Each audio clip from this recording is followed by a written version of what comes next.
Alors, bonsoir à tous. On va commencer comme prévu notre cours selon les enseignements de Benito sur le livre du Bereshit. Et cette fois, comme on a promis, on va commencer à parler de ce qui se passe après le déluge, la civilisation qui va se restructurer et comment le monde va s'ordonner. C'est de ça qu'on va voir ce soir. Donc voilà, il y aura moins on va dire de Homer, comme on dit, de contenu que la semaine dernière. Donc, je vais être un peu plus lent, on va prendre les choses, on va peut-être à la fin même donner des questions, peut-être ouvrir les micros à la fin. Mais en attendant, poser les questions sur le chat pendant le cours pour ne pas couper mes phrases en plein milieu. Voilà. Donc, on va commencer. Je commence à partager le texte. Voilà. À Civilisatia Achadasha, donc la nouvelle civilisation. Aolam Bayadem Shelcha. Alors, comme on dit, a priori, on est après le déluge, après tout ce qu'on avait dit avant, les générations depuis Adam Arishon jusqu'à Noach, tout le temps un espoir qui presque arrive à son but, mais finalement, qui est voué à l'échec. Et là, on arrive donc après le déluge. Amaboul Nigmar, Hashamaim Kroulim, Atziporim et Taïtzot, Yoshve Ateva Adain Betocha Motzim et Tatzmam, Alpisgat Ararat. Donc, le déluge est terminé, le ciel est bleu, les oiseaux chantent, et pourtant, ceux qui sont dans la Teva, dans l'arche de Noé, de Noach, sont encore à l'intérieur et ils se trouvent au summum du mont Ararat. Hop, demande de couper les micros. Voilà. Ouvrez vos micros pour poser questions à la fin ou alors en chat. Pendant le cours, je n'ai pas de problème pendant le chat, je peux répondre en même temps. Et donc, on a dit, Motzim et Tatzma al-Pisgat Ararat, on est au sommet du mont Ararat. Donc, l'arche, c'est là-bas qu'elle s'arrête. Yotzim Mimena Noach Banav ou Banav Shem Ram Veyefet. Donc vont sortir les trois enfants de Noach, et donc Noach lui-même et ses enfants. Shem Ram Veyefet. Les Am Teler Mishparto Shem Noach. Et là, c'est la question qu'on va se poser, comment le monde va se restructurer? Où est-ce qu'on vont aller les différents enfants de Noach? Aolam Kulo Beyadem Ma Osimito. Noach Mechalek et Aolam les Shloshet Yaladav. Et donc Noach, il va devoir partager le monde de l'époque parmi ses trois enfants. המקרא מפרט את רשימת בני הענפים של משפחת נוח, ומונה 30 בני חם, 14 בני יפת ו-26 בני שם. Donc la Torah nous raconte la liste de toutes les différentes branches, les différents noms qui sont ressortis de la famille de Noach. Et on a là-bas 30 des enfants de Ham, donc de 30 enfants de Ham, 14 enfants, vous avez descendants, plus précisément, descendants de Ham, 14 descendants de Yefet et 26 de Shem. En tout, 70 Sahakol Shivim, Zeu, Mispar Baal Mashmout. Comme on sait, le 70, il a une symbolique dans le judaïsme. 70 Gematria Ain, c'est la valeur numérique de la lettre Ain. Et Tzel Charmé Asod, Nechshevet Haot Ain, qui est le bouche achitsoni chez la Haot Aleph. Comme on avait vu d'ailleurs au tout début, dans les sages de la Kabbalah, la lettre Ain, c'est un vêtement extérieur de la lettre Aleph. Aleph, c'est le 1, l'unité. 70, c'est cette multiplicité, ce multiple, exactement les 70 nations.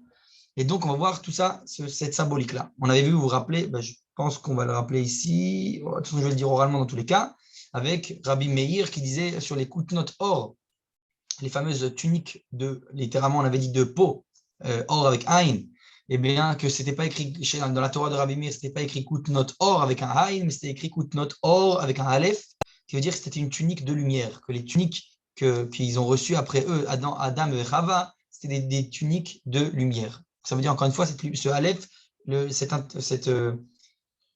lévouche, le vêtement du Aleph, c'est le Ain, donc le 70. Donc voilà. Donc, à Aleph, Mesamalet et Ardout, on a dit le 1 représente l'unité, et Ain et Ribouy chez Ardout, le 70, c'est la multiplicité qui est dans l'unité. Donc le multiple.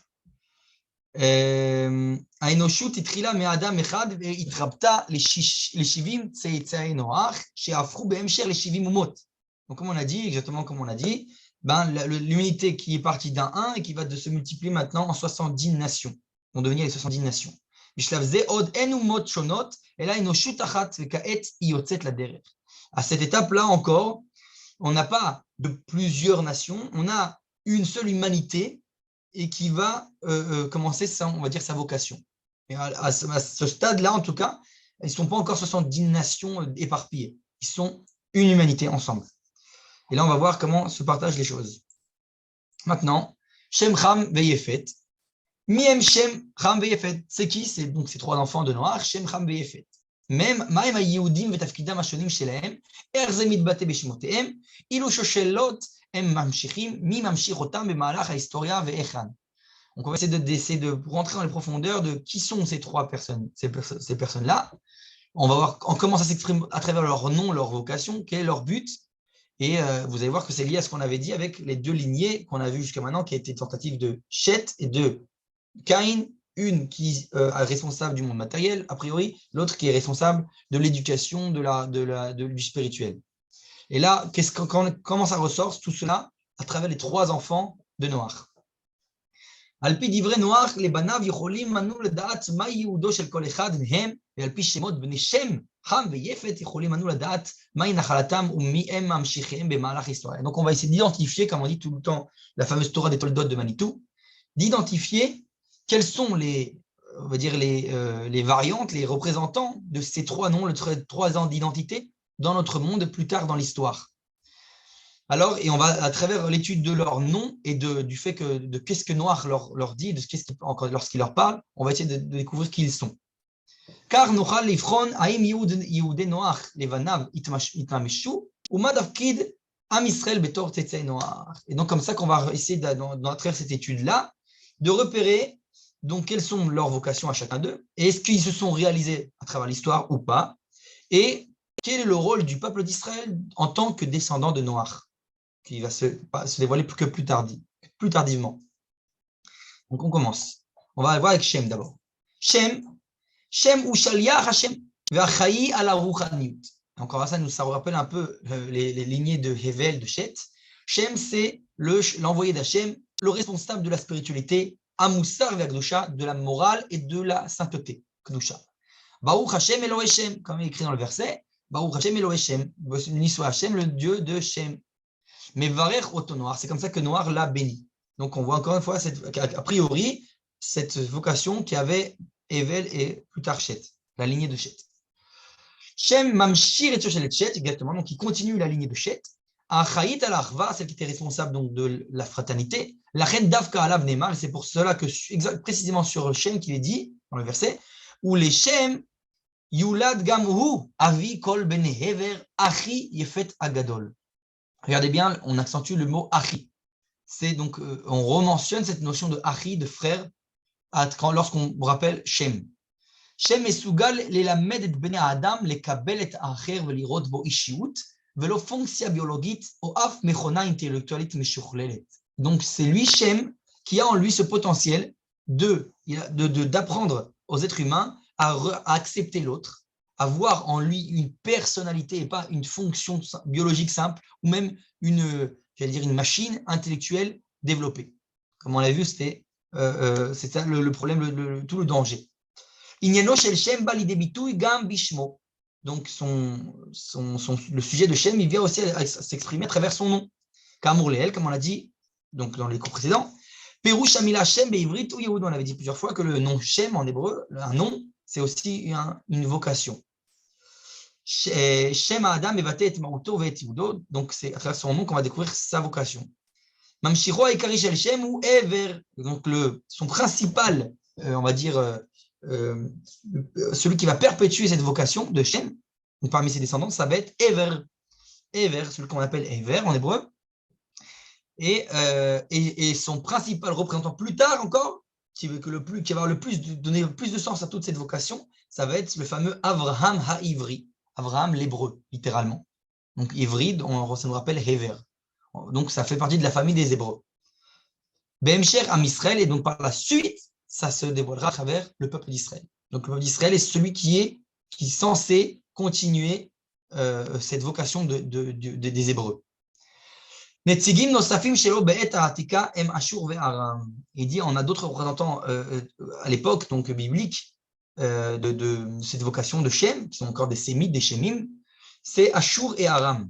Donc les Assyriens et Aram, les Araméens. Bnei Shem, Elam ve'Ashur ve'Arpachad ve'Lud ve'Aram. Donc on voit les enfants de Shem qui sont mentionnés dans la Torah sont Elam, Ashur, Arpachad ve'Lud ve'Aram. Ve'Arpachad yalad et Shalach, ve'Shalach yalad et Ever. Donc ensuite la succession de Arpachad jusqu'à Shalach, Shalach, Ever. Et Nachalato Iasia Aouchanit. Et donc maintenant, on sait où va être son territoire. Qu'est-ce qu'il va recevoir comme territoire lorsqu'on va se partager le monde parmi les 3 enfants de Noach? Shem reçoit il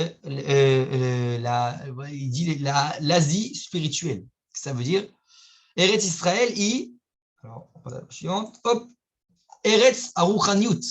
Eretz Israël, c'est la terre de la spiritualité.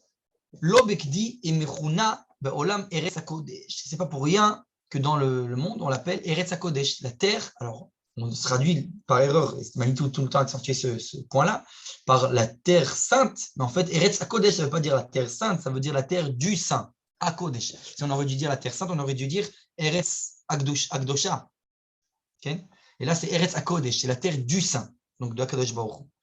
Bref, en tout cas, c'est cette terre-là qui est appelée la terre sainte, la terre du saint, pardon. Et du coup, c'est là la terre du spirituel. C'est cet héritage-là que va recevoir Shem, les Sémites. Mais Asia Yatsugam à Islam, de l'Asie va également plus tard ressortir l'islam, Ve'anatzrut et également le christianisme, ou Pirsemu et Shem Hashem Baolam. Et eux aussi ont, a priori, diffusé le nom d'Hachem dans le monde. Kemochen, Be'asia Anu Motzim et Amizra Rachok. Et c'est aussi en Asie qu'on va trouver plus tard l'extrême-orient, Shebo Marbim Leshtamesh Bebanterot Shemot, et donc là-bas, ils ont énormément utilisé des manterot, comment dire en français, je crois que c'est des mantras, des noms. Ça, on sait, c'est, sans rentrer dans les détails, parce que c'est un cours aussi à part entière, mais que Avram, c'est ce qu'il a transmis aux Bnei Apilegesh, aux Bnei Ketura, aux enfants de Ketura, ces fameux noms, Eretzatouma, etc. C'était tout un cours, je l'ai fait d'ailleurs ce cours, lorsqu'on parlait de l'extrême-orient, le monde oriental, extrême-oriental. En tout cas, c'est un fait que tout ce qui sort de l'Asie va être cette vocation-là des Sémites. Mais סופו של דבר, תפקידו של שם כמבשר את בשורות הערבה הבין-אנושית, המוסר הקדושה ונמסר לעם ישראל. Et au final, comme on a dit, cette vocation-là, comme porteur de la fraternité, de travers l'humanité, de la morale et de la kedusha, de la sainteté, ça va être transmis au Ham Israël. Finalement, c'est le Ham Israël qui va continuer cette vocation sémite et plus les autres.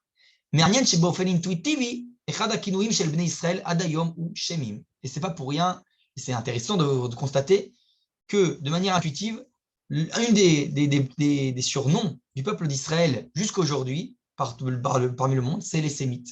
C'est pour ça que le terme antisémite aujourd'hui n'a trait qu'aux Juifs, alors qu'en réalité, biologiquement, des descendants de Sem, il y en a beaucoup d'autres. Donc ça, c'est un point A. Donc ça veut dire que ceux qui véritablement portent cette vocation de Shem, de Sem en français, les Sémites, c'est véritablement le peuple d'Israël. C'est pour ça que l'antisémitisme se tourne directement que face au peuple juif, au peuple d'Israël. Donc voilà, ça c'est pour ce qui est de la vocation de Shem. On a dit continue, celui qui perpétue la vocation, la lignée de Shet, de Seth en français. Maintenant, on arrive à Cham. Cham, lui, deuxième fils, Alpi divrei Noach levenze, par rapport à ce que Noach lui dit, on va essayer de découvrir quelle est sa vocation à lui. Yehudo ou avdut ve isuk bechumriut, perpétue. Ouais. Donc, la vocation de Cham, c'est la avdut, donc la servitude, l'esclavage, et isuk bechumriut, et également le fait qu'il s'occupe de matériel. Il est très matériel. Arour, comme le dit le verset, lorsque Noach lui parle, il dit Arour Kenaan beno shel Cham, on le sait que c'est le fils de Cham, Eved avadim yel Cham, il sera l'esclave des esclaves parmi ses frères. Donc ça veut dire qu'il est maudit soit Kenaan, qui est le fils de Cham, et qu'il soit esclave des esclaves parmi ses frères. Madoua kibel Cham klala kazo, pourquoi Cham reçoit une telle malédiction? Amikra mesaper chez les Achar amaboul Nata Noach Kerem. Après le déluge, on nous raconte dans la Torah que Noach est venu planter une vigne. Shata leshicha veitartel baoalo. Comme on sait, il en est devenu saoul, il a bu donc du vin et en est devenu saoul et s'est un peu endormi, nu comme c'est les sages, dans sa tente. Azkara amikra. Et donc c'est ensuite que c'est venu le prochain verset. Vayacham avi Kenan et ervat aviv, que le fils vu Cham, le père de Canaan, la nudité de son père. Vaïketz noir miyeno, bon, ça on passe tous les détails du verset, mais en tout cas il s'est réveillé noir de son vin. Vaïda et asher asalo beno akatan, et littéralement il avait su ce que lui avait fait son fils le petit, littéralement donc Cham. Ma bidyuk asa Cham le Noach. C'est la question qu'on se pose. Qu'est-ce qui véritablement lui a fait Cham à Noach? Qu'est-ce qui s'est passé là-bas? Alors, il y a plusieurs opinions parmi les sages. Achat adeot omeret, shu sires oto. Donc, dans Sanhedrin, une des opinions dit qu'il a castré. Il a castré son père. Zvarato Aïta. Et pourquoi, selon les sages? Caïn harag et Evel, qui aratsa shlita al kol haolam.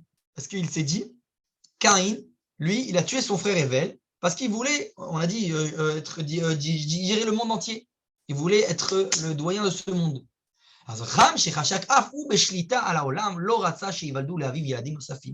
Et donc Ram, lui aussi, qui voulait dominer le monde, eh bien, voulait empêcher que son père enfante d'autres enfants. Et donc, il s'est dit, on est déjà 3, c'est beaucoup. Caïn ve'Evel amar belibocham. Il s'est dit, Caïn ve'Evel, ayu rak shnaim, velo yachlou lachalok b'mishtaf et haolam. Eux, ils étaient que 2 Caïn et Evel, et ils n'ont pas pu se partager le monde en 2. Il dit, achai ve'ani gvar shlosha ba'olam. Nous, on est déjà 3, Ram, Yefet et Shem. Medabrim midvarim elou, ole shecham ou mamshir shoshet Caïn. Et donc, on voit que lui, il voulait dominer, il était très dominant. Et ça nous rappelle, ça nous montre qu'en fait, Ram voulait lui perpétuer la lignée de Caïn. Cette domination, cette volonté de croire que tout lui est dû, okay, vous savez, et qui est liée au monde matériel, cette volonté de dominer le monde matériel. Donc on voit encore une fois que Ram, lui, il perpétue la lignée de Caïn. Donc on voit que les choses a priori se répètent. Midvarim elu ole, ça je l'ai dit, pardon, mekevan sheyetzer hashilton hadominanti meod etzer Ram. Et puisque justement, cette tendance à vouloir dominer le monde est très très forte chez Ram, ou Kibel Yehoud a Mehazen et Ishuto. Et donc lui va recevoir une vocation qui va être justement pour but de l'équilibrer sa personnalité. Efes Shlita, 0 domination. Ça veut dire Avdout, servitude. C'est exactement ce que Noach lui dit. Toi, puisque tu as trop tendance à vouloir dominer, eh ben, je vais te donner comme vocation tu vas devoir faire un travail de toi et de te forcer à servir les autres. Avdout. Cham milshon chomer. Et Cham, en hébreu, de la shon chomer, la matière. Netzigav amofim baTorah et Nimrod, donc ces représentants, il y a plusieurs représentants de Cham dans la Torah qui apparaissent, comme Nimrod, Mitzraïm, l'Égypte, Pelishtim, les Philistins, Ve'avadim akushim, et aussi tous les esclaves kushim, les noirs qui apparaissent dans la Torah. Ou Bnei Cham, Kush Mitzraïm, comme c'est écrit, donc les enfants de Kush, dans la Torah, les enfants de Cham, Kush ou Mitzraïm, Kush, qui est donc un nom, et Mitzraïm, l'Égypte, ou Put, ou Canaan, et tous ces descendants-là. Canaan, donc les Canaanim aussi également. Et Kush, Yalad et Nimrod, et enfin, Kush va donner naissance à Nimrod. Nachalato i Afrika Achama. Et donc lui, son territoire, Acham, ça va être l'Afrique, toute l'Afrique, le continent africain. Qui est d'ailleurs territoire chaud, Chama, en hébreu, Cham, la Shon Cham, chaud. D'accord? Donc ça, c'est pour ce qui est de Cham. Maintenant, qu'en est-il de Yefet? On arrive à Yefet. Tafkido ou Leofia et Yofi Baolam. Comme son nom l'indique, Yefet, Yofi, la beauté. Son but, il doit faire apparaître la beauté dans le monde. Et à Seder Vamitsiut, l'ordre dans le monde qui nous entoure, et à Harmonia, l'harmonie, et esthética, l'esthétique, Achok, la loi, ça fait partie de l'esthétique, Amadaim, Ameduyakim ou Madai Arouar, les sciences exactes et les sciences, on va dire, plus spirituelles, métaphysiques. Yeft Elohim le Yefet veishkon ba'ol Hashem. Donc le verset dit Yeft Elohim. Alors traduit littéralement, ça va être que la beauté de, on va dire, de Elohim le Yefet veishkon ba'ol Hashem. Donc cette vocation de Yefet va devoir résider où ça? Lorsqu'il va résider à travers les tentes de Shem. Donc, a priori, sa vocation est liée directement à celle de Shem. Yeft bileshon Yofi. Quand on a dit Yefet, c'est de la racine de beauté. Yefet Yarash et Trunot Kain Minahama. Et comme vous savez, on a rappelé que Noach s'est marié avec qui? Avec Nahama. Donc il était avec Nahama. Et Nahama, on savait qu'elle était, comme on l'avait vu plus loin, belle. Donc il a lui hérité de cette propriété de Caïn à travers Nahama, qui était la descendante directe de Caïn. Vet Trunot Shet Minoach. Mais il a également hérité des propriétés de Shet de Noach. D'accord? Ça veut dire que le Yefet, il a pris un petit peu des deux. Ou Assou, il est Amshir et Shoshelet Caïn, Bepitro et Taolam Azé, Argam Linok Shoshelet Shet, Im Yaski Lishkon Boral Shem. Donc, il a en lui une espèce de dilemme. Il peut d'un côté continuer la lignée de Caïn en développant ce monde-ci, donc le monde matériel, Mais aussi également puiser, on va dire littéralement, on va dire téter, parce que c'est le mot linok, puiser, on va dire, de la lignée de Chet. S'il arrive à justement à faire ça comme il faut et de se limiter à résider dans les tentes de Shem. Ces représentants qui apparaissent dans la Torah sont Yavan et Ashkenaz. Donc Yavan, c'est la Grèce, et Ashkenaz, alors littéralement, Ashkenaz, c'est plus tard, on va peut dire l'Allemagne, mais c'est beaucoup plus tard. Ashkenaz, c'est beaucoup plus, ça comprend beaucoup plus que l'Allemagne. Bnei Yefet, Gomer ou Magog, voilà toute la liste que la Torah mentionne. Bnei Yefet, donc les enfants de Yefet, Gomer ou Magog, on connaît tous Gog ou Magog, c'est aussi parmi eux. Ou Madai, les Midianim. Veyavan, Vetuval, Mesher, Vetiras. Il y a plein d'interprétations pour savoir tous ces noms-là, mais je ne vais pas rentrer dans les détails parce que ce n'est pas le sujet direct. Ubne Gomer, Ashkenaz, Verifat, Vetogarma. Donc aussi, on a les enfants Ashkenaz, Rifat, Vetogarma. Baolam Atik, dans le monde antique, Itpatra mi Yavan ben Yefet Tarbut Yavan. Donc c'est développé de la Grèce, donc un des enfants de Yefet, la culture grecque. Chez Evia Laolam et Tamadaim Amidokim, qui elle, oui, véritablement, a amené, a porté au monde les sciences exactes, comme les mathématiques, la physique, et même les sciences, on va dire, plus spirituelles, comme la musique, Omanut, l'art, ou philosophia, la philosophie. Mitorat Samcha Gam Tarbut Roma, et c'est de parmi elles qu'il y a aussi plus tard, et on va dire, à croisser une autre civilisation du même style, mais sous une autre forme, la civilisation romaine, la culture romaine. Donc ces deux civilisations-là, qui sont la Grèce et Rome, ont développé la beauté et les sciences. Et donc le problème, c'est qu'eux, elles l'ont fait sans puiser des tentes de Shem, des Sémites, comme on a dit. Et la reine impéria yévanite voter à romaïte afrou arzariot, Eliot vers Arsaniot. Et c'est pour ça qu'au final, ces empires-là, grecs, et plus tard, après eux, les Romains, sont devenus cruels, idolâtres, j'ai envie de dire, et destructeurs. Mais Malar Historia, pendant l'histoire, c'est vrai que Yefet, il a essayé, quand même, malgré tout, parfois, pendant l'histoire, de rentrer dans les tentes de Shem. Il dit, c'est comment ça se traduit dans l'histoire? Ça s'appelle, Manitou nous enseigne, Zoi itnatsruta shel Roma bifrat be'Europa bichlal. Et là, chez Nisayon Ze, aya karur betrikat shem achutza me'oalo shelo velachen lo tzalar. Il nous explique, c'est lorsque l'Empire romain est devenu chrétien, avec l'empereur Constantin, eh bien, ça a été une tentative justement de résider dans les tentes de Shem, de prendre un peu de cette Torah, a priori, que le peuple d'Israël a apporté au monde. Mais en fait, comme on sait, et donc d'ailleurs pas que de l'Empire romain, finalement ça va être de l'Europe tout entière, mais finalement cette tentative-là, eh ben, elle va être un échec. Pourquoi? Parce que au lieu de rentrer dans les tentes de Shem, enfin, on peut dire, ils sont rentrés dans les tentes de Shem, mais en sortant Shem de sa propre tente. Parce qu'ils ont usurpé le rôle d'Israël, à travers le virus Israël latin, donc il affirme être le vrai Israël. Donc l'usurpation du rôle du peuple d'Israël à travers le christianisme. Bemilim acherot, en d'autres termes, Europa nista be'emsaout hanatzrut le'ametz et ha'yahadut ach lelo ha'yehudim. Comme il dit ça très bien, de manière très belle, il dit, en d'autres termes, l'Europe a essayé d'adopter à travers le christianisme le judaïsme. C'est d'adopter le judaïsme par le moyen du christianisme, mais sans ses juifs. C'est un peu ça. C'est exactement cette idée, c'est du repassant parce qu'ils n'ont pas véritablement puisé de la tente de Shem avec Shem, de Shem lui-même, ce qui était cette vocation première. Regardez bien, on continue. Ou les Bassof, Pirkam Olanatsrut Ve'afra Chilonit. Et on sait ce qui s'est passé aujourd'hui dans les 100-200 dernières années, qu'au final, puisque ça a été un échec, eh ben, le christianisme, eh bien, il a même, on va dire, comment je dirais ça, elle a même ôté le christianisme d'elle-même, cette civilisation, et on est devenu chilonite, elle est devenue donc athéiste. C'est l'Europe athéiste d'aujourd'hui, principalement bien entendu.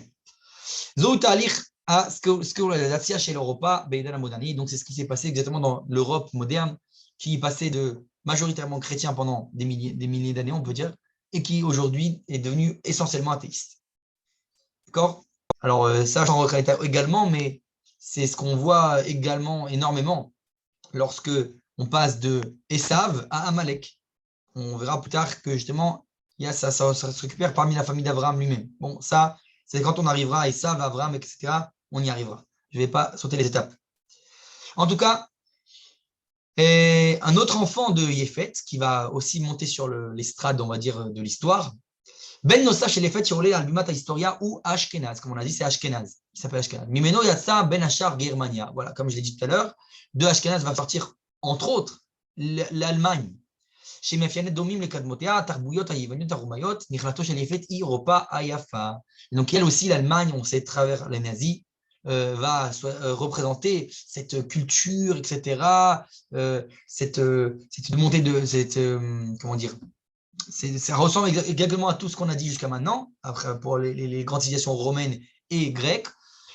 Mais, encore une fois, c'est ça qu'elle va hériter. On connaît aujourd'hui l'histoire de ça. Le problème, c'est que lorsqu'elle elle chasse Israël, ça devient un problème. D'ailleurs, ça, encore une fois, là aussi, il y a ce parallélisme entre Esav, d'un côté, qui représente le christianisme, on va dire comme ça, et en plus, Amalek, plus tard, qui va être justement le nazisme, d'une certaine manière. Mais ça, c'est encore une fois, on y arrivera. En tout cas, regardez bien, pour résumer, regardez la carte devant nous. On a, regardez bien, en Europe, Yéfet, qui est donc la culture européenne, la culture et compagnie, la beauté, l'esthétique, etc., etc. On a Shem, on a dit que c'est la Mésopotamie, mais également l'Asie, et Shecham qui hérite de l'Afrique. Donc on a dit à ce stade, l'Amérique n'est pas des découvertes, bien entendu. Mais en tout cas, c'est comme ça que les trois enfants de Noir, après le déluge, se partagent le monde. Et pourtant, et là on va arriver à la suite, parce qu'on se dit bien, mais si c'était comme ça, tout aurait été simple. Ça, c'est le projet. Ça, c'est a priori la vocation. Mais au niveau de la concrétisation, il y a toujours un écart, comme on l'a vu lorsque les 6 jours de la création. Alors, on continue. עד כאן עמדנו על עניינים של בני נוח, יהודה וחלוקת היבשות ביניהם. אך בל נשכח, זוהי רק התוכנית, comme vient de le dire également. Il ne faut pas qu'on oublie que tout ça, ce n'est que le projet. כמו בבריאת העולם, גם כאן קיים פער בין התוכנית לביצוע. Également, comme pour la création du monde, il y a encore une fois ici, va apparaître un décalage, un écart entre le projet et la réalisation du projet. בעוד שבני יפת אכן פיתחו את העולם מבחינה מדעית, אסתטית טכנולוגית, בני חם בעיקר מבני כוש שימשו בעבדים לעורר תקופות ארוכות, עם ישראל עוד לא השלים את משימתו. Alors même si on peut dire historiquement, on peut voir que Yéfet essentiellement a plus ou moins rempli son rôle en amenant la culture, les maths et tout ce qu'on a dit avant. Et que également les Bnecham, les descendants de Ram, ils sont aussi été esclaves pendant des générations. Donc a priori, aurait fait ce tikkun, cette vocation, qui leur était due à sa malédiction. Eh bien, on voit que Am Israël, lui, n'a pas encore accompli sa vocation. C'est-à-dire que le rôle de Shem, le sémisme, n'est pas arrivé à son terme, n'est pas arrivé à vocation. D'accord? כממשיך שושלת שם, אמור העם העברי ליצוק תוכן לתוך כל העשייה האנושית ולכוונה מבחינה מוסרית. Comme on a dit, comme prétendant d'être la succession de Shem, de Sémis, donc de l'éducation de l'humanité, le peuple d'Israël n'a pas encore joué ce rôle-là, n'a pas encore rempli. On attend qu'il apporte la morale et qu'il éduque la fraternité à la morale, toute l'humanité, et à la Kedusha, bien entendu. רעיונותיו של עם ישראל בדבר המונותאיזם והמוסר התפשטו בעולם על ידי תפוצת התנ"ך, רב המחיר של כל הזמנים, ובכל זאת עוד רבה דרך להפנמת. Alors, avant que je continue, il dit, l'idée donc que le peuple d'Israël, que de ce monothéisme, de la morale, etc., s'est propagé dans le monde. C'est vrai à travers le fait que le Tanakh a été divulgué dans le monde entier, la Bible.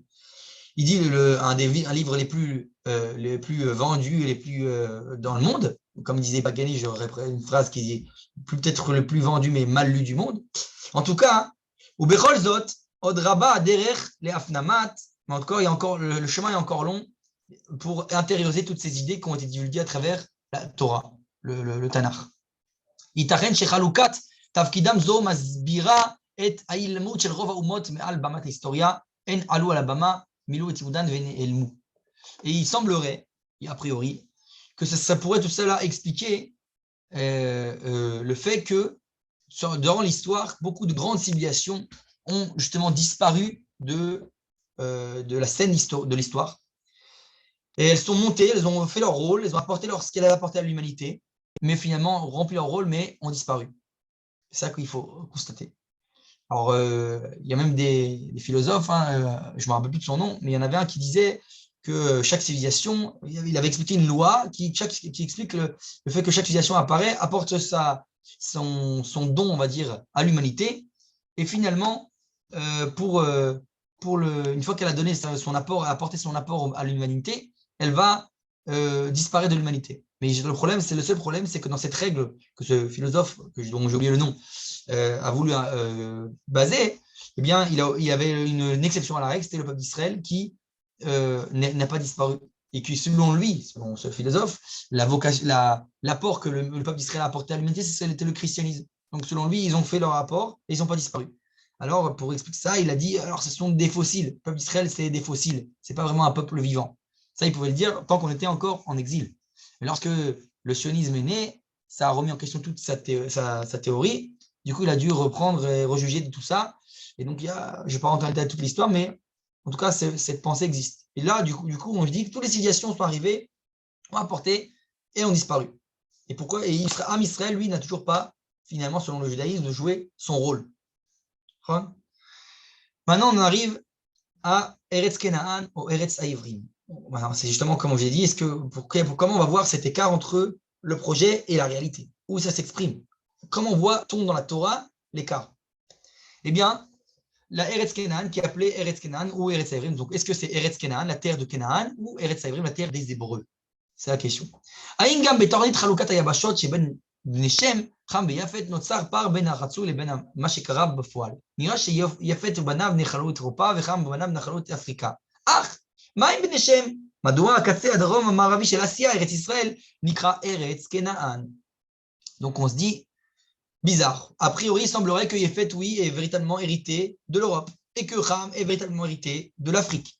Mais pourtant, pour ce qui est de Shem, est-ce qu'il a véritablement hérité de la terre d'Israël? Si c'est le cas, la question qu'on doit se poser, c'est pourquoi cette terre dans la Torah est appelée Eretz Kenaan? On a dit juste avant que Kenaan, c'est le fils de Ham. Quel rapport entre un descendant de Ham, et la terre d'Israël? D'accord? Et comme on a dit, selon le territoire, Israël fait partie de la Mésopotamie, du territoire de Shem. Alors, quel rapport avec Canaan? Ce n'est pas son territoire, a priori. Alors, Reshit Kol, Shema shel Eretz zo kenachalat zaro shel Shem nishmar bedivrei Yosef. Alors, d'abord, il dit, avant de rentrer dans le détail, que le nom originel de cette terre, qui n'est pas Eretz Canaan, a été gardé chez qui? Dans un verset autour de Yosef Hatzadik. Qui gunov gunavti me'eretz haïvrim. Lorsqu'il dit là-bas, j'ai été volé de la terre des Hébreux. Parce qu'il vient de se présenter devant Pharaon, même devant les chansons, etc. Il leur dit, j'ai été volé de la terre des Hébreux. Donc c'est comme ça que la terre, il l'appelle, la terre des Hébreux. Si, entre guillemets, cette terre avait un autre nom, bah, il aurait utilisé d'autres noms. Donc s'il utilise le nom de la terre des Hébreux, sous-entendu que c'était le nom commun à l'époque de Yosef. Mais Safer Yosef, les Sar Hamashkim, les Sar Haofim, Bekla Mitzrayim. C'est ce qu'il raconte donc à les chansons et en français, je ne sais pas comment on dit, le maître et chanson et le maître, celui qui, en français, j'ai oublié son nom, celui qui fait le pain, et le maître, le nom me fuit en français, Haofim, celui qui fait le pain, et celui qui fait la boisson. J'ai oublié, tant pis. En tout cas, et c'est ça qu'il leur raconte en prison en Égypte. Mais à Kesher, ניכר כי הביטוי ארץ העברים נאמר על ידי יוסף כמסיח לפי תומו ולא כניסיון לשכנע את חבריו לתא שארץ ישראל היא נחלת צאצאי שם ועבר. Donc comme il dit cette phrase qu'il dit Yosef lorsqu'il leur parle, il le dit לפי תומו, ça veut dire de manière sans réfléchir, c'est pas parce qu'il a une espèce de discours stratégique, c'est tout simplement parce que c'est naturel pour lui, que c'est le nom employé pour le nom originel de cette terre. ראיה נוספת בתורה לכך היא בסיפור מאבקו של אברהם כנגד המלכים ששבו את לוט בן אחיו. Une autre preuve donc, supplémentaire à cela, c'est le fait que lorsque Abraham va se battre contre les fameux rois, d'accord, qu'est-ce qui va se passer lorsqu'il va essayer de libérer là-bas Lot? Il va se passer c'est que il revient du combat, ושובו מן הקרב יוצא לקראתו מלכי צדק מלך שלם ומקדם את פניו בלחם ויין. Il y a un roi qui s'appelle Malki Tzedek qui se présente à lui et qui vient lui apporter du pain et du vin. Mio Malkitzedek, on se pose la question, qui c'est ce Malkitzedek? Ou Maï Shalem? Et qu'est-ce que Shalem? La ville de Shalem, dont il est le roi a priori. Amaral mi Prague osek bezeuto shel Malkitzedek beikvot amidrash. Et donc le Maral de Prague, il s'occupe de cela dans son commentaire. Il va essayer d'expliquer le Midrash, donc il s'est d'identifier qui est ce Malkitzedek. Alors il dit Midrash Agada, ou Shem ben Noach, c'est Shem le fils de Noach. Malkitzedek, c'est Shem le fils de Noach. Dirtiv, Veu Kohen le Elion, comme il écrit, c'est le prêtre du Dieu suprême, prêtre donc Kohen. Veyeshar liot Kohen et là Rak Shem. Il dit il ne peut être d'un un Kohen seulement que Shem. Pourquoi? Parce qu'il dit on sait que Noach, lorsqu'il est sorti de l'arche, il avait eu un défaut. Il était blessé par le lion, comme nous disait Sage. Comme chez Darshou Razal, Noach, quand ils ont dit seulement Noach, chez Kishu Arié, chez Icher Mezolotav. Comme on sait que parce qu'il a tardé d'amener sa nourriture au lion, alors le lion l'a blessé. Donc on sait que Kohen, il ne peut pas l'être. Pourquoi? Parce qu'un Kohen ne peut pas être quelqu'un avec un défaut physique, comme l'Acha le dit. Ve'en safek shelo haya Kohen, donc ça ne peut pas être noir le Kohen, et la un moufrar, et non seulement le moufrar, c'est-à-dire le premier-né, celui qui est on va dire la crème de la crème, si on peut dire comme ça, de ses enfants. Vezeu Shem, et c'est Shem, c'est lui l'aîné.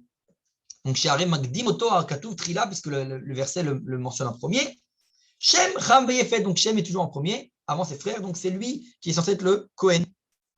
Ou Meachar Sheneasa Shem Kohen, et puisque après que Shem est devenu Kohen, donc prêtre, Lo Yarad Mikuna Kol Imechayav, il n'est jamais descendu de ce rôle de prêtre, des En Moridim Bigdusha, puisqu'on ne descend jamais en Gdusha. On prend un rôle, on n'a pas le droit de descendre en Gdusha, on ne fait que monter. Donc forcément qu'il est le Kohen. Ça, c'est le commentaire de Gouraïe du Maharal sur la Torah, qui explique qui est ce Malkitzedek, donc il nous dit c'est Shem. Imken, Malkitzedek ou Shem, donc selon qu'on a dit, Malkitzedek c'est lui Shem. Donc lorsqu'Abraham va se battre avec les rois, et qui va à sa rencontre, Malkitzedek, donc c'est Shem lui-même, le fils de Noach, Echan ou Aïr Shalem, et normalement se poser, c'est quoi cette ville de Shalem, dont le roi Malkitzedek. Shalem mezoué Yerushalayim, Vodayom Hashem Shalem, ou Echad Mishmotea Shel Yerushalayim. Comment c'est? Shalem, c'est un des noms jusqu'à aujourd'hui de Jérusalem. Jérusalem, Yerushalayim, c'est Shalem. Donc Malkitzedek, Shem, qui est le roi de la ville de Yerushalayim. Donc encore une fois, une preuve que qui se trouve à l'époque à Yerushalayim, donc en Eretz Israël, qui est le roi? Malkitzedek, Shem lui-même. Donc cette terre était censée être celle des Sémites, des Sémites.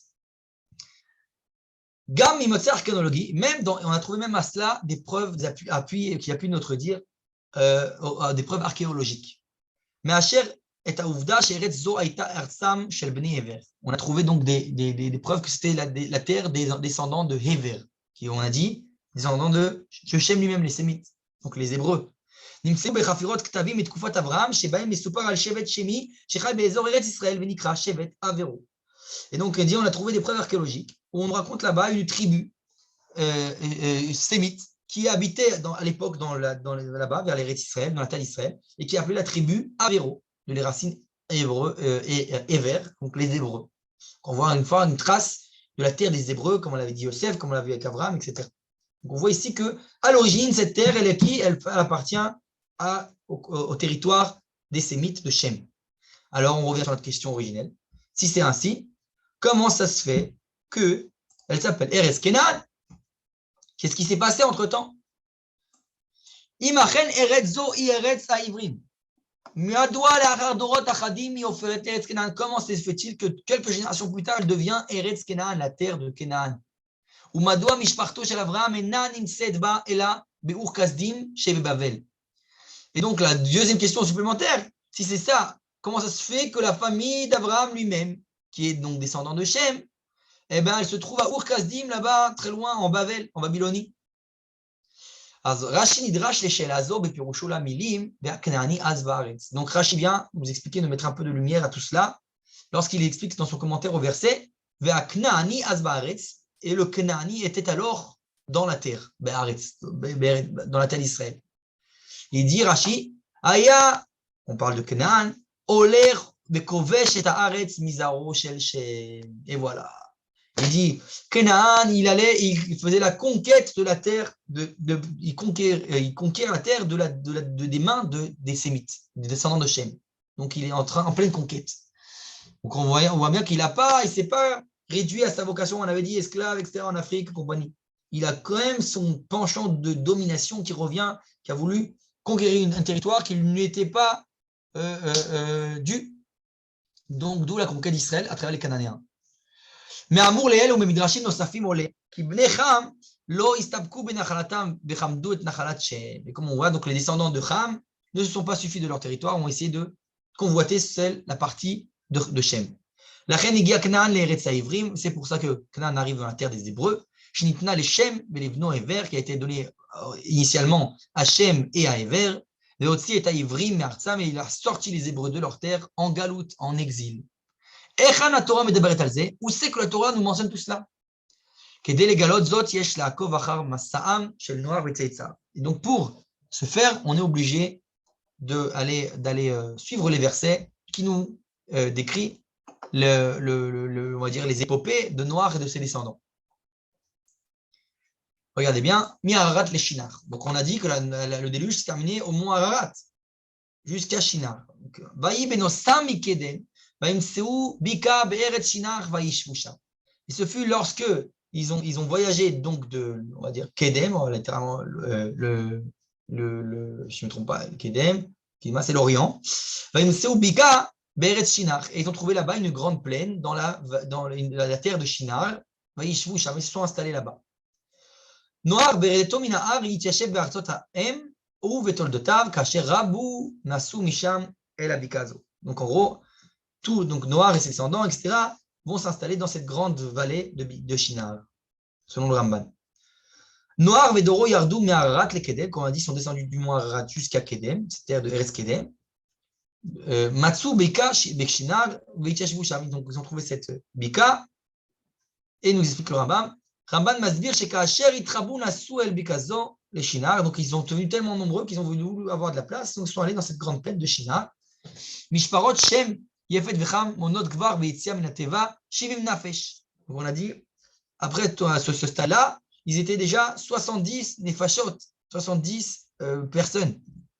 Ve'en Olchot Vofrot les Meot Ve'ulai Af le Alafim. Et doucement, ils deviennent des centaines et puis des milliers qui se multiplient, toutes ces civilisations-là.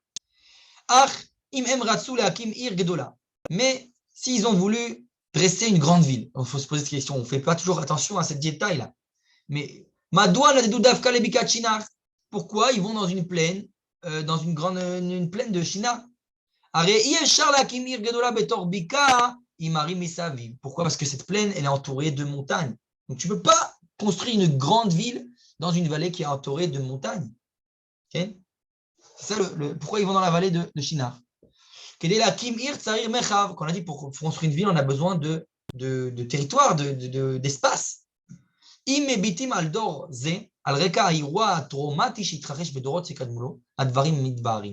donc il faut, pour comprendre cela, pourquoi ils vont dans cette plaine, dans cette vallée de Shinar, se remettre dans le contexte, qu'est-ce que l'humanité a subi comme traumatisme à l'époque, à l'instant même, qu'on a dit c'était le déluge. Cette civilisation-là qui ressortent, qui ont vécu le traumatisme du déluge.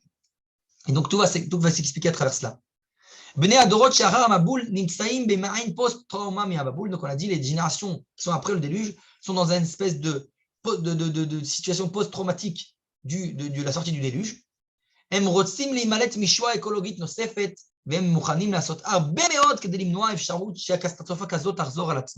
Donc on a dit, ils veulent éviter une nouvelle Shoah écologique supplémentaire, et c'est pour ça qu'ils sont prêts pour cela, à faire beaucoup pour empêcher que cette catastrophe revienne sur elle-même.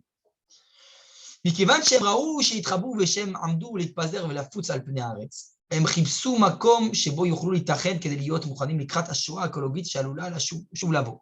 donc comme ils ont eu peur d'être entre guillemets, de s'éparpiller chacun selon le truc et de ne pas être unis, ils se sont dit on va se trouver un endroit, une grande plaine, et on va s'unir là-bas, on va se trouver pour s'unir, n'être qu'un. On va voir exactement qu'est-ce que ça veut dire cette unité là-bas qu'il y a lors de cette civilisation. Et c'est là que rentre dans l'histoire, la Bible nous raconte, une nouvelle personne, Nimrod, on en a parlé un peu, Nimrod, qui est l'enfant de Cush. Al-Nimrod, Omer Amikra. Qu'est-ce que nous dit les versets, quelques versets qui nous parlent de Nimrod?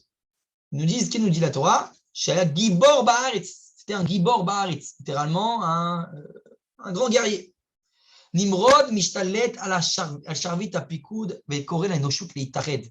Aval kamuvan tartav. Miou Nimrod, ma mesaparet alav Torah. Al-kar beperek haba.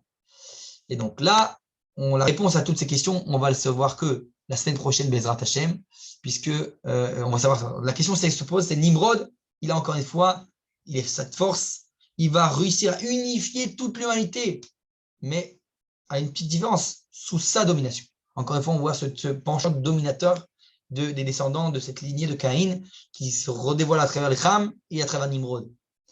Et donc Nimrod, cette volonté de diriger le monde, et donc on va se poser la question, qui c'est exactement ce Nimrod et qu'est-ce que la Torah nous raconte sur lui? Pour approfondir tout ça, on va vous inviter la semaine prochaine. Maintenant, j'ai plus ou moins terminé tout pour aujourd'hui, du moins, tout ce truc. On va avoir, alors juste comme le fait le livre, des petites, où c'est qui est mentionné dans les preuves archéologiques Nimrod. Est-ce qu'en archéologie Nimrod, est-ce qu'on a des preuves archéologiques de l'existence de Nimrod? Alors, il dit, Al-Res Ari Al-Khemon, Nimsa Mifsar Yefefe Anikra Mifsar Nimrod, ou Baravit Kallat Nimrod. Et donc, il dit sur les montagnes, on va dire, du mont Hermon, là-bas, il y a une espèce de forteresse très belle qui s'appelle la forteresse de Nimrod. Et en arabe, il l'appelle Kallat Nimrod. Alors, Mifsar Ze, Zachal et Toar, Tel Achourvot, Ayafe Beoter Baolam. Et cette forteresse, elle a été même appelée une des ruines, des ruines les plus belles du monde. À l'aider à Nosea Mark Twain. Par qui? Par Mark Twain. Mark Twain, il l'a appelé une des plus belles forteresses antiques des ruines du monde.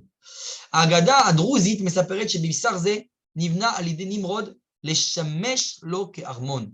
Umenu Naag Lishloar et Yado Aruka Lishov Maim Minachal Abanias. Donc, selon une Agada, une légende druze, il nous raconte que cette forteresse aurait été construite par Nimrod lui-même pour lui servir de palais et que de là-bas, il avait l'habitude d'envoyer son bras étendu, si on peut dire ainsi, pour aller puiser de l'eau des eaux du Banias. L'amrot agadazo ve'alaf shemimsar karu el shem Nimrod atanachi lo yadua al shum kesher ben Nimrod atanachi le misarze. En réalité, on sait aujourd'hui, d'après l'archéologie, etc., malgré que cette forteresse s'appelle la forteresse, selon cette légende, etc., de Nimrod, il n'y a aucun les rapports entre cette forteresse et Nimrod lui-même de la Bible. Bignato, Shamifsar, Metorechet, les Mahash. C'est parce que selon on juge, selon la science, que cette forteresse daterait du XIIIe siècle. Les Mahala, Mishtalosh, Shanim, Achret, Kufat Nimrod. Donc on sait que c'est 3000 ans plus après Nimrod, selon ce qu'on sait. Donc ça ne correspond pas. Amifsar, ou comme à l'idée à Oivim, Kedel Idgonen, Mipne, Tkafat, Kesar, Germania, Veroma Agdosha. Et en fait, on sait aujourd'hui que la forteresse aurait été construite par pour se défendre, pour les ennemis, pour se défendre de l'attaque du César allemand et également romain, etc. À l'époque. Bon, en tout cas, ça n'a rien à voir avec Nimrod. Mais en tout cas, la question qu'on se pose, c'est où c'est que Nimrod est véritablement rappelé. Okay, on a dit cette forteresse n'a aucun rapport avec Nimrod. Mais où c'est que Nimrod est véritablement rappelé? On a trouvé dans des écrits comme ça, vous savez, les écrits antiques de l'hébreu ancien, ce qu'on appelle Ktav des Yetidot, bâtonnés, dans des ruines de Ashur en Assyrie et à Babel, qui avait là-bas le nom qui apparaissait Nimrod. Sham ze no meshamesh keshem ish prati, ela keshem klali liyoshve bikat prat. Et